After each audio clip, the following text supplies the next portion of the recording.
Bonjour, je suis Caroline de Souffle Quantique et aujourd'hui je vais vous parler d'un sujet qui me tient particulièrement à cœur, c'est la gratitude.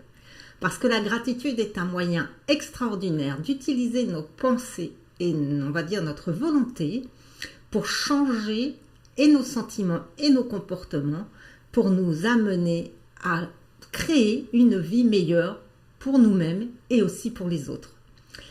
Dans mon chemin de vie, j'ai rencontré la gratitude à une époque où j'étais loin d'avoir, on va dire, la vie rêvée dont je souhaitais. Et j'étais enclinte à beaucoup de récriminations, beaucoup de frustration, de pessimisme et d'anxiété. Et pourtant, à cette époque, j'ai déjà rencontré ce livre que vous voyez à bien vécu, qui s'appelle Technique de visualisation créatrice de Sakti Gawain. Et à cette époque, j'ai fait les exercices de ce livre de manière scolaire. Je n'étais pas détendue, je n'étais pas capable de générer des ondes alpha à volonté de mon cerveau pour avoir accès aux ressources de mon subconscient comme je peux le faire aujourd'hui. Et pour autant, je me suis mise à pratiquer ce que cet auteur proposait pour inclure la gratitude dans ma vie. Et j'ai eu l'excellente surprise de découvrir qu'au bout de 1 an, ou parfois au bout de 3 ans, tout ce que j'avais écrit dans mon cahier de gratitude s'était réalisé pour moi comme pour les autres. Ça a été une révélation. La révélation qu'effectivement, nos pensées et nos sentiments ont une action concrète dans notre vie. Alors, depuis, j'ai parcouru du chemin et la gratitude est entrée vraiment quotidiennement dans ma vie et c'est ce que j'ai à cœur de vous partager aujourd'hui. C'est-à-dire que cette gratitude, en fait, nous avons à la mettre en œuvre à la fois pour ce que nous avons déjà vécu et pour ce que nous allons vivre. Parce que comme le dit l'auteur d'un livre qui s'appelle La Huna et qui s'appelle Serge Kaili King, aimer, c'est être satisfait. Alors, comment faire pour aimer plus notre quotidien ? Tout d'abord, la première chose à mettre en œuvre, c'est, le soir, si on part du soir, le soir au moment de vous coucher, je vous encourage vivement à revisiter votre journée et à checker les événements, les moments, les sentiments qui vous ont le plus nourri, qui vous ont le plus ému dans votre journée. Ça peut être le simple sourire d'un enfant lorsque vous attendiez à la caisse du supermarché, ça peut être le vol d'un oiseau, ça peut être le chant d'un oiseau, ça peut être tout simplement de vous détendre dans un bon bain.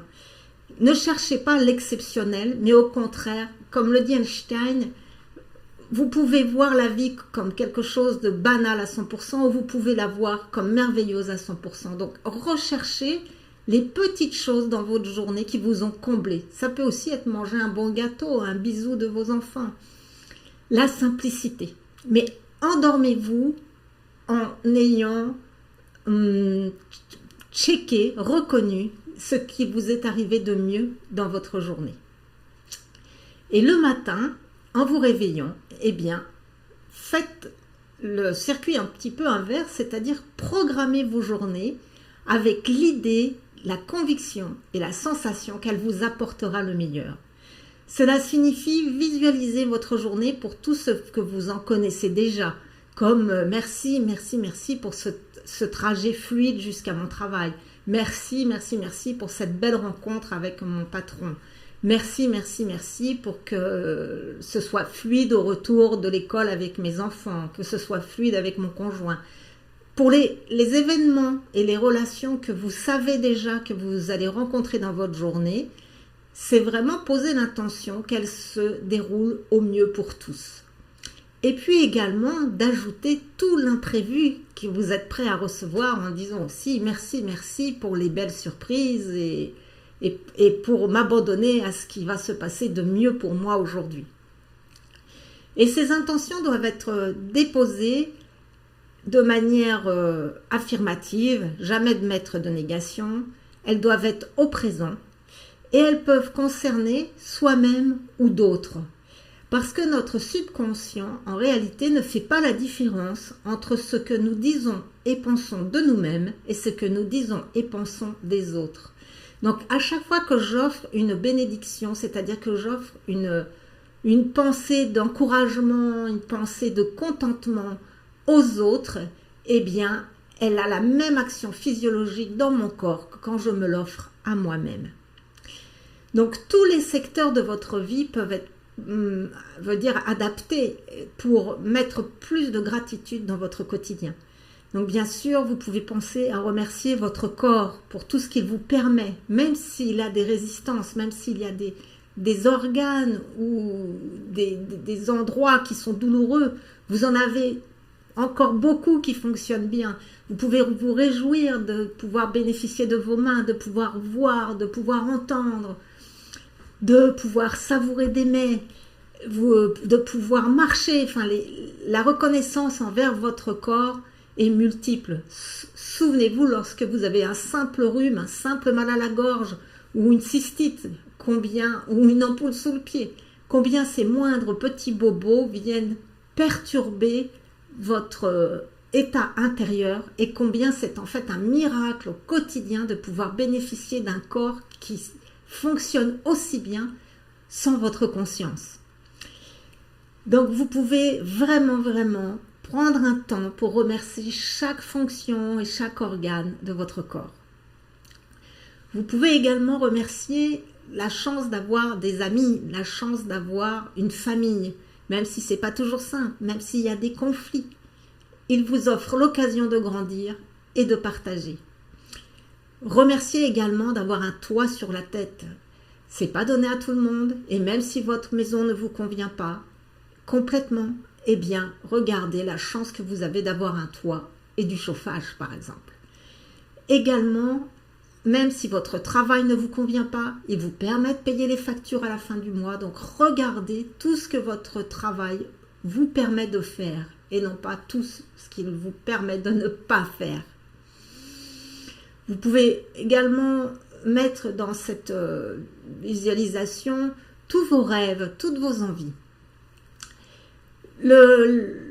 Faire une vidéo sur ce sujet courte et difficile parce que il faudrait des heures en fait pour voir l'étendue de ce que toute la gratitude peut amener dans vos vies. Mais moi, ayant appris tout dans les livres, ce que je vous suggère, c'est de vous-même faire les exercices qui sont proposés dans certains ouvrages de référence sur ce sujet. Donc, parmi eux, je vous remontre celui-ci qui est donc la technique de visualisation créatrice de Sakti Gawain, qui est le plus ancien et qui propose vraiment des exercices simples avec aussi des exemples d'affirmations pour peu à peu habituer son cerveau à fonctionner de manière positive au quotidien. Vous avez également le livre La Magie, qui lui est un livre qui propose beaucoup d'exercices et qui vraiment permet d'inclure la gratitude dans son quotidien, mais comme son titre l'indique, avec écrit La Magie et en plus le secret en haut, il est très américain. Donc si vous êtes allergique à l'emphase américaine et ces superlatifs qui développent la conscience matérielle du succès, eh bien je vous ne le recommande pas. Mais pour autant, il nous apprend vraiment à reconnaître le meilleur dans nos vies à tout instant, à tout moment, et de profiter de toutes les expériences dans notre vie pour développer la gratitude.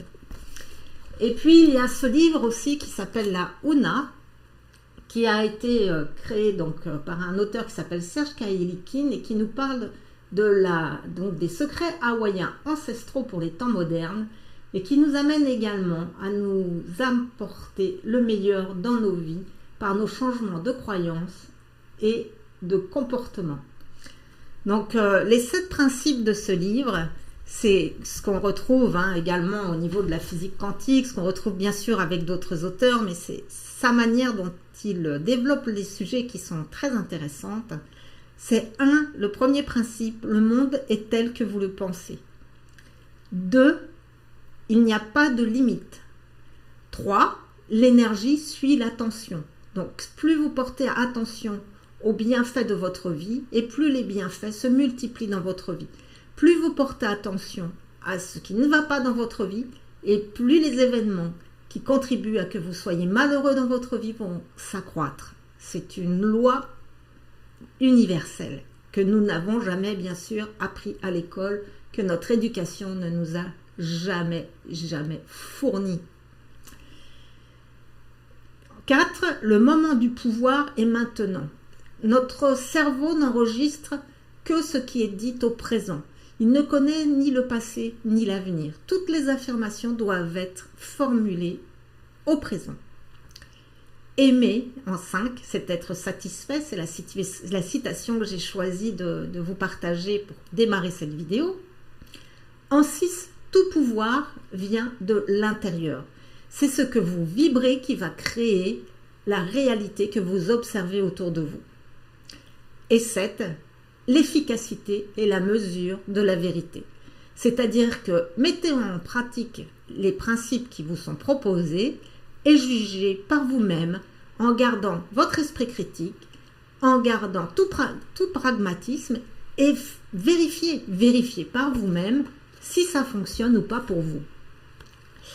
Pour terminer, j'ai aussi un ouvrage dont j'aimerais vous parler qui est celui de Kisori Ed qui s'appelle L'intention au point zéro, qui permet de prendre en compte nos résistances. Parce que si je suis par exemple dans une grande souffrance physique et que je dis je suis en pleine santé dans un corps indolore, eh bien mon œil, une partie de moi n'y croit pas. Parce qu'en réalité, je souffre.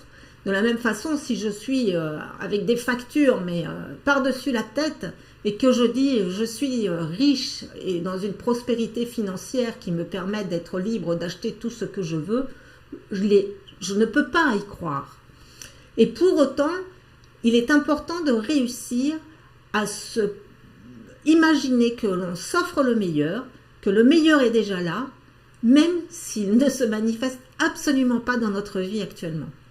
Donc, quand nous avons besoin d'utiliser la visualisation créatrice, les affirmations positives dans des secteurs de notre vie où nous rencontrons de grandes résistances, eh bien, inclure le point zéro de la manière suivante permet de reconnaître le présent tout en acceptant de recevoir le meilleur dans un futur qui est déjà là. Et pour cela, eh bien, nous allons intégrer les résistances de la manière suivante. Si mon corps est douloureux, je vais dire merci pour mon corps en parfaite santé et indolore, même si je ne sais pas comment. Ou bien même si aujourd'hui, il me fait souffrir. Si j'ai des difficultés au niveau financier, je peux dire merci pour toutes mes factures payées, merci pour toute ma prospérité financière, même si je ne sais pas comment, ou même si aujourd'hui, j'ai des factures impayées. Intégrer la réalité dans la création du meilleur permet de lever nos résistances. Donc, je vous ai fait un tour rapide de ce que la gratitude peut apporter. Je pourrais vous parler de la réalisation des cartes au trésor, c'est-à-dire de faire des cartes de visualisation dans lesquelles vous mettez absolument tout ce que vous souhaitez être, faire et avoir, de manière à passer la création inconsciente de votre vie à la création consciente. Et je pourrais également vous partager combien il est plus rapide et facile d'affirmer ce que nous voulons, d'affirmer nos choix lorsque nous sommes dans un état de relaxation. Il y a encore beaucoup de choses à dire sur le sujet, mais je vous renvoie aux ouvrages et à un article que je vais écrire bientôt qui va être beaucoup plus complet. Merci pour votre belle présence et parce qu'ensemble, nous sommes plus forts et qu'ensemble, nous levons beaucoup plus rapidement les résistances individuelles. À bientôt!